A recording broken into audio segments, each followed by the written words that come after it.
hard-working actors with a great passion for what they're doing and a great intuition for what they're doing and a great sense of humour and great generosity. I mean, it doesn't work for the kind of actors of whom there are many who are egocentric and narcissistic and generally aren't interested in anything but themselves and their profiles, you know. So yeah, I mean, I, of course, do a great deal of directing, which is in order to make it all make sense. That's the director's job. But I don't have to sort of, it's not in any shape or form like trying to get blood out of a stone, because, you know, these actors, and not least Sally Hawkins, they bring to it such creativity. So it's, the directing isn't so much dragging a performance out of people as simply being endlessly confronted by a rich harvest of choices. And it's about choosing, you know, and selecting and refining and distilling what's there.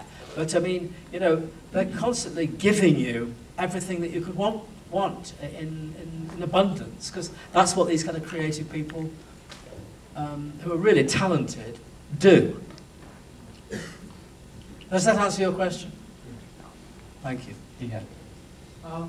I really enjoyed the film. I really enjoyed the parts where people were looking into each other's eyes, and specifically the part with the homeless man. I'm not sure if he was homeless. And then where they gaze into each other's eyes. What inspired you to kind of really show two characters really looking at each other like that? The question has to do with the way that the characters look into each other's eyes, and in particular the scene with the extended scene with the homeless man, and what inspired him to have this kind of contact, this eye contact. I mean, Poppy is somebody who, you know, I mean, we all know people that just never look at you when you're talking to them. And then there are people that really do, and really connect, because they're not hiding, there's nothing to hide, and they're open. And that's what Poppy's about, obviously. It doesn't need me to tell you that. The scene with the homeless guy, or whatever he is, I wanted to, there are a number of things about that. I mean, the scene is about openness, and indeed, the key to that, finally, that scene, and you're absolutely onto it with your question, is that, you know, without being judgmental, without, you know, any preconceptions or prejudices, she actually does connect with this guy who, at a certain moment, presents as possibly being dangerous, but he actually is far less dangerous in the grander scheme of things than Scott is, really. Because actually, although there's something very, you know, he is in a mess and he's dirty and he's there in this unidentifiable place, he's obviously, you know, he actually sings a snatch of Sinatra at one point. Yeah. And he actually, you know, you can tell that he's seen better times, and what he's babbling about, if you just pick it up, is something to do with a man and a woman, and there's some relationship thing there, and he's obviously somebody who has known love, and that's very different from Scott, who has plainly never known love at all, and probably not ever had much in the way of a cuddle. And so the scene is about that, and about her openness and her ability to connect, and her courage, and her not thinking about danger and all of those things. And I mean, if you remember what's happened just before that scene, it is that the things happen with a kid, and she's told the headmistress, and then you just see her in a park, really, just reflecting, you know, just meditating a bit, if you like, just being, and unusually being in her own space, because she's very gregarious. You know, you see her interacting with people, and then she's a bit later on. It's dark, and she hears this thing, this chant, and again, she's a person who is naturally inquiring, so she goes in to find out who or what it is. And when we talked about how we were going to do this scene, how we were going to treat it, I said to the production designer and to the cinematographer, we need to be somewhere where we don't know where we are, you know, which is the case. I mean, we've actually filmed it in the guts of a famous London disused building, but you don't know where you are, because I wanted it's a bit enigmatic. And I kind of said, well, in some subliminal way, I think the audience wants to be just pulled out of your comfort zone a bit in that scene. And that's, I think, what happens. And the other thing, I think the other important thing about that scene, as far as we were concerned, is that she goes back to the apartment next after it, and she twice, Zoe says, where have you been? What have you been doing? And she doesn't tell her. And it's not a kind of, you know, in Hollywood terms, it's not a sort of big plot thing, it's a secret. It's that, you know, sometimes you don't tell everybody everything, you know, it's just kind of a private thing. And we figured out that somehow she feels that she's kind of, she shares it with this guy, whoever he is. She'll never see him again. It's something private between them, and she's not going to, in some way, betray him in some way. You know? But all these things are kind of, in the end, they're there for you to interpret. I mean, that's my guided tour to it, because you asked me the question. But they're there for you to you know, feel about it as you want. I just wanted to express my appreciation for your work, and I was introduced to it by my son, who's a documentary maker. I was wondering, based on something I heard today, I was wondering if you see deception in Poppy's character, or any deceptive elements in it, and if you would compare her to any other film heroines that was she patterned after anyone? She was compared to Holly Golightly today on the radio. So I was just, you know. I mean, I've heard her compared to Holly Golightly. I've heard her compared to Amélie. Personally, I think both of those comparisons are ludicrous and ridiculous. I think Holly Golightly, the idea that Holly Golightly is 0.001% as alert, sharp, mature, intelligent, motivated, responsible, professional, or anything else as Poppy is ridiculous. And as for Amélie, who is, insofar as she's real, which she isn't really, she's kind of naive. So I don't really see it at all. She certainly isn't modelled on anybody. I mean, I'm not in the business of modelling characters in movies on characters in other movies. I mean, it's about creating people that we believe in as real people. What Holly Golightly and Amélie and Poppy do have in common is that they're all brunettes. That's about the size of it.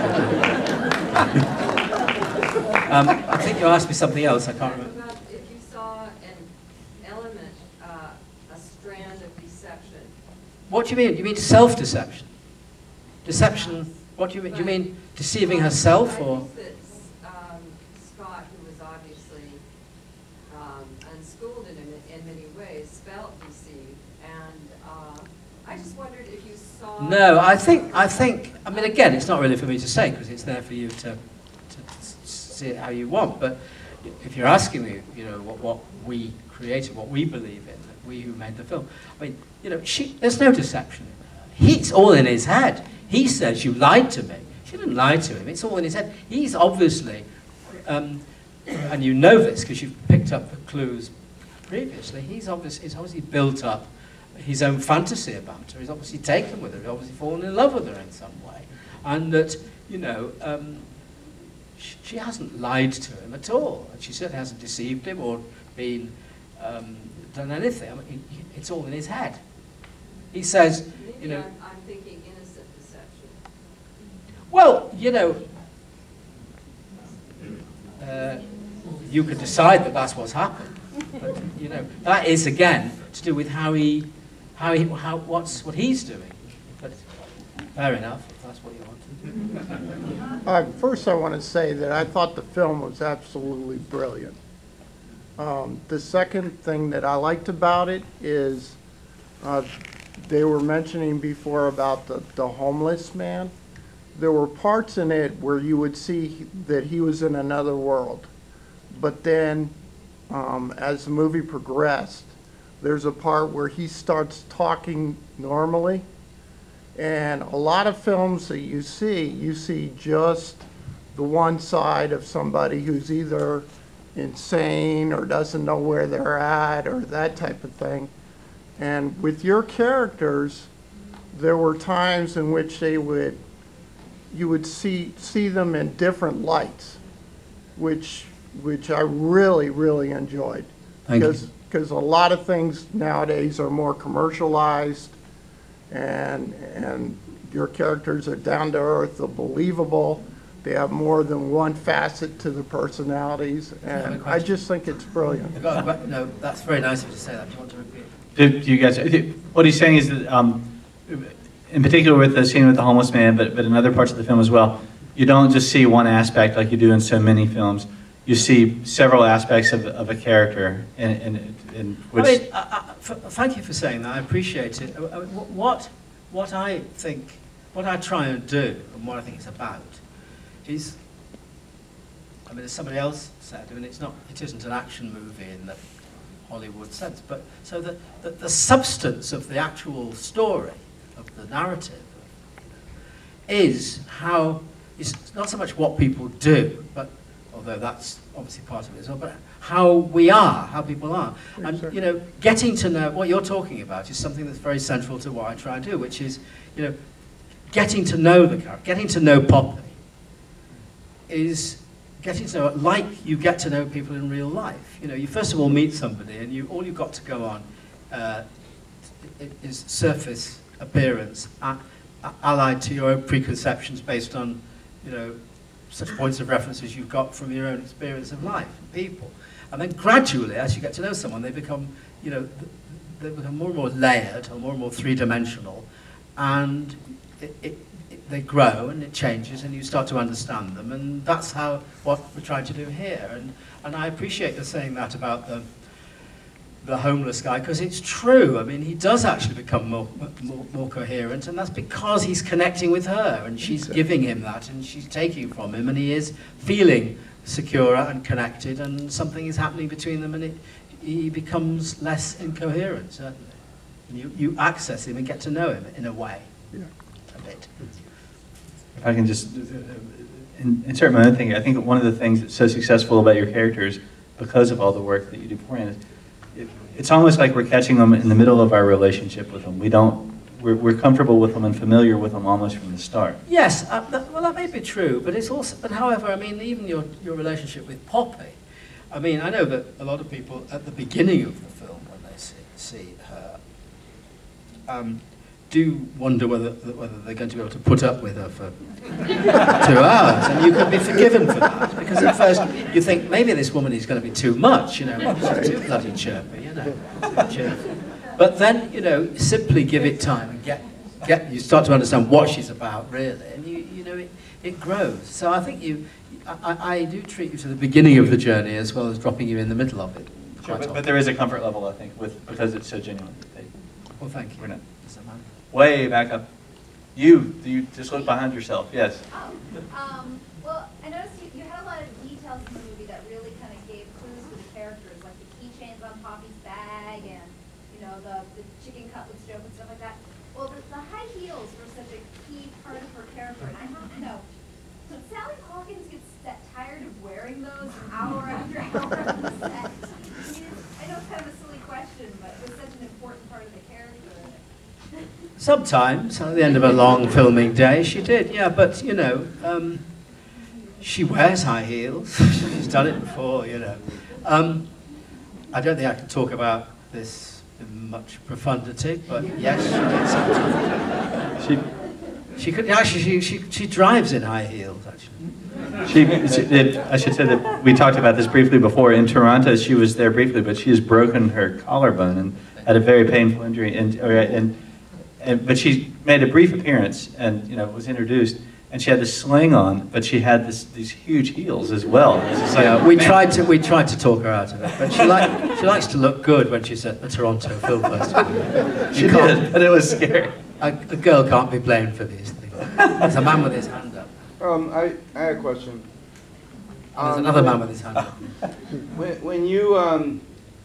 When you make this movie, are you trying to show people that there's like a different that people that are watching the movie, that they have different choices on how to behave? and showing this wonderful choice that